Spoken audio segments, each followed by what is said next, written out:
It's challenging. If you're a small business owner, there are so many options and so many different pieces of terminology depending on what you're doing. It can be quite hard to navigate. There's definitely a difference between the equity piece and the debt piece. So startups, very new businesses, really their only funding alternative is personal savings or equity shareholders that are willing to put money in, and crowdfunding certainly falls into that bucket. We focus more on the debt side, so getting a loan of some kind, getting finance that you will eventually have to repay. But even within that space, there are a lot of different options. And as you say, the options are growing, which is good, but it can be confusing. So traditionally, there have been the banks, and the banks have always been around, and their appetite comes in and out as things change within the banking environment.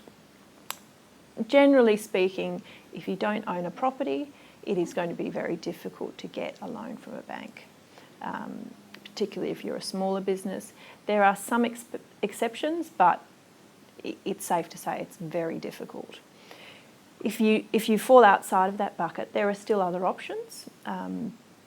Unsecured lending, cash flow lending, and now peer-to-peer lending, which is a bit like crowdfunding, but it's loans. It's getting a loan through the crowd. And those options will continue to grow. It's early days in Australia at the moment, but it's an exciting time. Give it a year from now, and I think it will actually have got a bit of traction. Yep.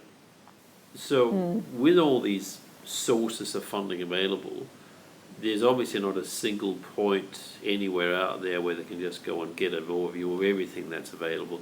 What are some of the top contacts that you should touch base with first? Absolutely, I agree. Unfortunately, there isn't a single place where a small business owner can get information about their finance options. But a good place to start is your business banker. You should already have a relationship with your business banker. You'll have some kind of working transactional account, and it's good to talk to them. If you're able, or if you qualify for bank finance, it's always worth talking to at least two banks, because they do take quite different approaches, and it can be surprising actually. If you're outside of the bank space, talking to an accountant can be useful. You can talk to a finance broker. Some of them have got experience on the commercial side and can help. And other than that, you can do your research on the internet. The problem is that takes time. Yep.